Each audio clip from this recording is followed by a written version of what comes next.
Hello tout le monde, donc là je vous retrouve pour la suite de l'autre lecture. Du coup j'ai emprunté les deux autres livres que j'ai lus pendant les vacances parce que Miss, je fais les plannings de vidéos, mais vu que je suis partie 3 semaines, bah j'ai plus aucune notion de quelle vidéo sort en premier. Et cette vidéo sort plus rapidement que je ne le pensais. Du coup je vous le fais maintenant, voilà. Donc là il fait encore assez chaud, on est le 13 août. Bon, ça va mieux parce que hier soir ça a pété. Il y avait un peu des éclairs, tout ça, mais il y a surtout eu beaucoup de pluie. Mais aujourd'hui, normalement, dehors, ça va pas aller au-dessus des 30. Donc, on peut dire qu'il fait frais. Bon, bref. Du coup, j'ai lu ces deux livres-là. Donc, en fait, Nous les menteurs, que je vous racontais avant, je l'ai lu en dernier. En premier, j'ai lu celui-là, donc Se taire ou mourir de Karen M. McManus.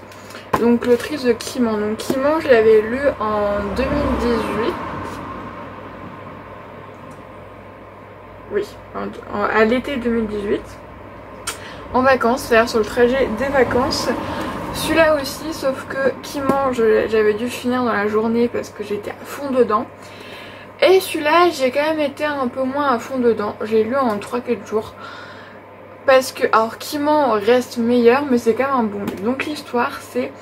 donc nous avons Ellery, donc qui est une nouvelle élève, qui vient habiter là avec son frère, donc chez leur grand-mère.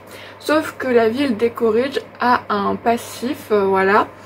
Parce que donc la sœur de la mère de Ellery a disparu lors du bal de promo, il y a 20 ans il me semble.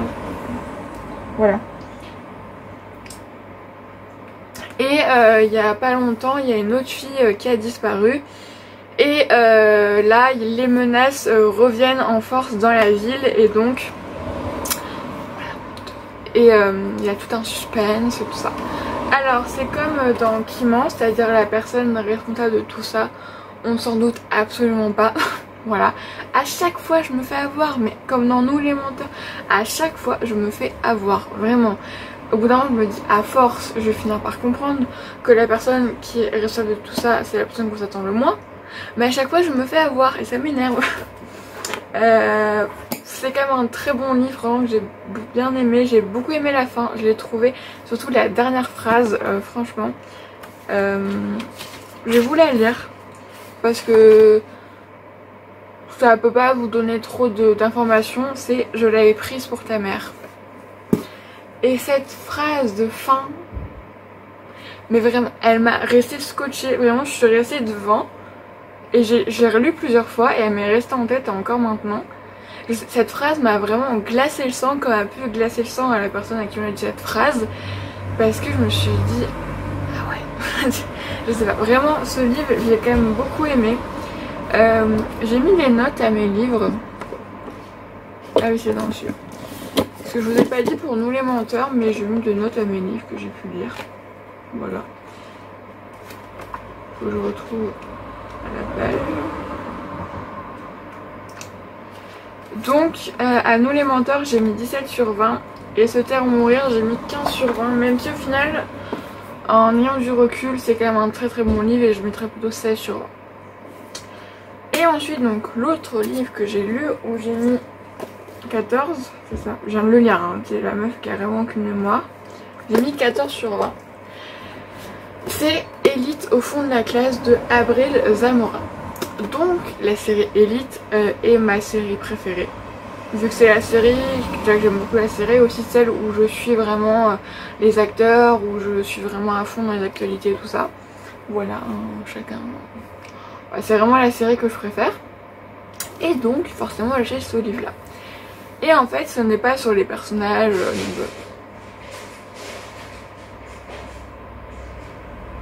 ce n'est pas sur les personnages genre Carla, Lou, Guzman, tout ça, non, ce sont sur d'autres gens. Donc on a Paula, Janine, Gorka, Mario et Maria Elena. Alors en fait ce livre, quand je le lisais, j'étais dedans mais sans être dedans. Et au final quand je l'ai fini, j'ai été triste de quitter les personnages. C'était un sentiment bizarre parce qu'en même temps, je lisais, j'aimais bien ce que je lisais, en même temps j'aimais pas. Parce que, en fait, c'est vraiment la série, mais en livre. avec d'autres personnages forcément. Et en fait moi ce qui m'a gênée, et vous allez dire la meuf elle a 17 ans, elle pense comme une gamine de 12 ans quoi. Mais parce que dedans donc il y a des scènes sexuelles, hein, qu'on se le dise, qui sont... En fait je trouve qu'elles sont décrites d'une façon très... pas romantique, très pornographique tout simplement. Et un peu comme dans Elite, hein, qu'on se le dise, hein, même s'il y a quand même beaucoup de scènes de sexe qui sont juste là pour en mettre. D'ailleurs c'est ça que j'aime pas dans la série, voilà. Et j'ai trouvé ça à voir, je trouve ça fait, dans une série ça fait moins bizarre, mais là dans un livre ça faisait vraiment juste, si bon, si là il y a je sais pas, j'ai trouvé même des fois des réactions, tout ça, je sais pas, j'ai trouvé ça très j'ai pas, en fait c'est à l'image de la série, mais en livre ça passe pas. Je trouve, j'adore la série, voilà, parce que forcément ils ont 16 ans, d'ailleurs ils ont 16 ans, expliquez-moi, du coup non là ils ont, là vu qu'ils rentrent à l'université la plupart ils ont 18 ans, mais au départ ils ont 16 ans, tu me dis... Dans Elite à 16 ans, moi j'étais... C'est pas ma vie, hein, c'est pas la vie de beaucoup de monde je pense. Hein. Mais ouais, c'est des trucs qui... Les pauvres quoi, tout ça. Mais en série je trouve que ça fait plus... Je sais pas comment expliquer.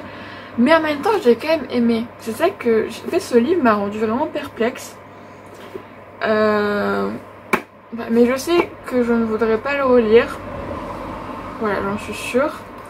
Et que je ne suis pas forcément attachée à ce livre là, donc je vais le vendre sur Vinted parce que voilà, je suis pas très claire parce que même moi je le comprends pas en fait, donc j'attendais beaucoup de ce livre, je ne suis pas déçue parce qu'en fait c'est la série mais avec d'autres personnages et en livre, c'est les mêmes schémas, parce qu'on a Paula qui aime un garçon qu'elle pourra jamais avoir, on a Janine donc qui a couché avec Mario et Mario lui fait du chantage pour pas qu'elle révèle, on a Gorka qui tombe amoureux de Paula et donc c'est un amour impossible parce qu'elle pense à un autre, on a Maria Elena qui est la fille droguée, bourrée, qui d'ailleurs est la fille qui m'a le plus touchée, ouais, vraiment bizarrement, parce que Maria Elena vit tellement de choses mais tellement dures, et la fin avec la mère m'a vraiment touchée au larmes. Je pense que c'est pour ça qu'à la fin j'étais triste de partir.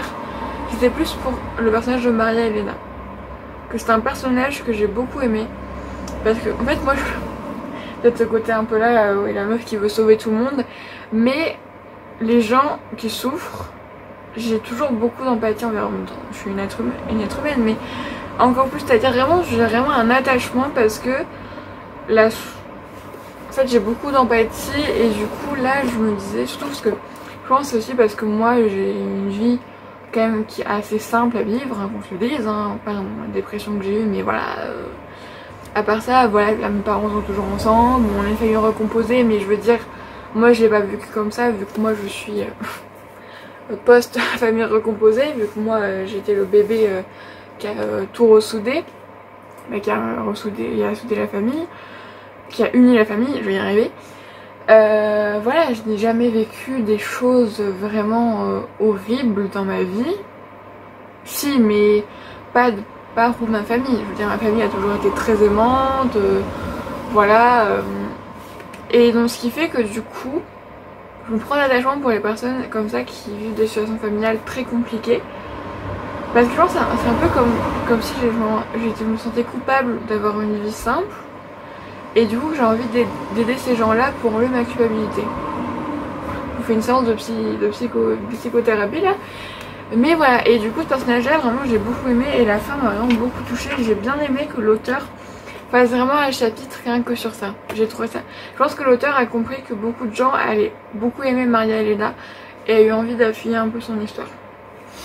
Donc voilà, puis on a Gorka, il m'a saoulé, franchement il m'a saoulé parce que ça m'a saoulé, vraiment il m'a saoulé, genre voilà.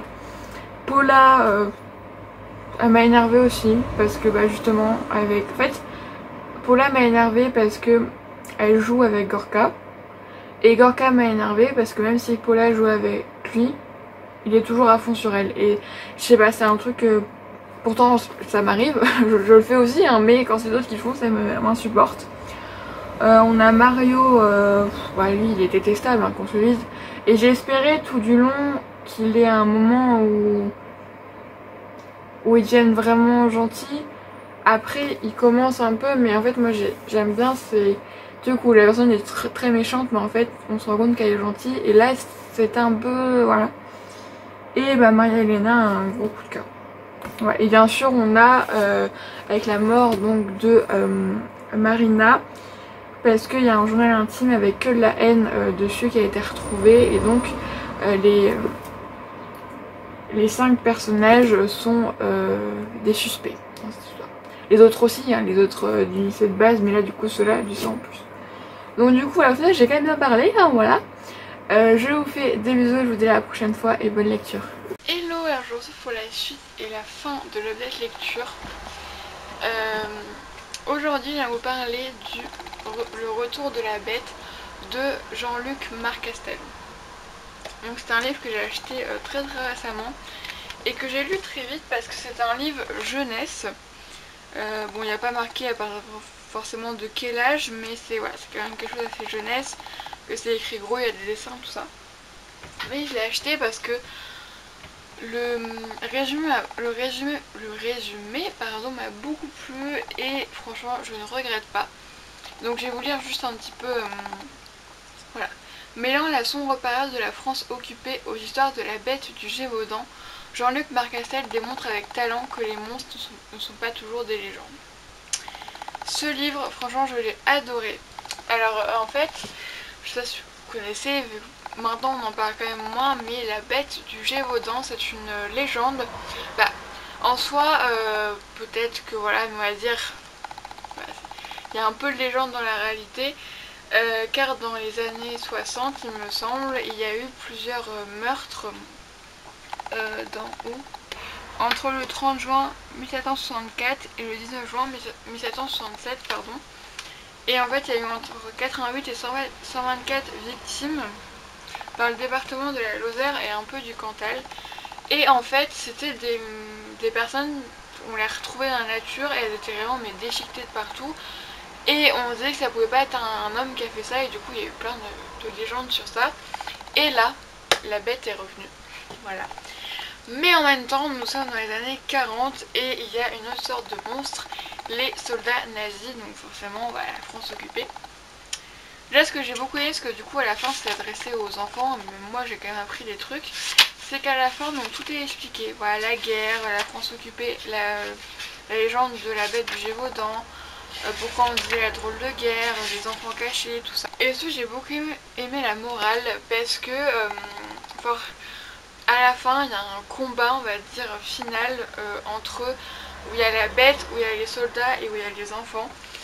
Et il y a le parallèle entre la cruauté de la bête et la cruauté des êtres humains. Et c'est dit qu'un animal, quand il est cruel, quand il peut avoir des actes horribles, c'est parce que c'est en légitime défense, c'est l'instinct de survie, il n'y peut rien, c'est comme ça. Alors qu'un homme, un être humain, a toujours le choix de choisir entre le bien et le mal. Et donc, voilà, ça montre. Et que le monstre dans cette affaire n'est pas forcément la personne qu'on croit, en tout cas la chose qu'on croit.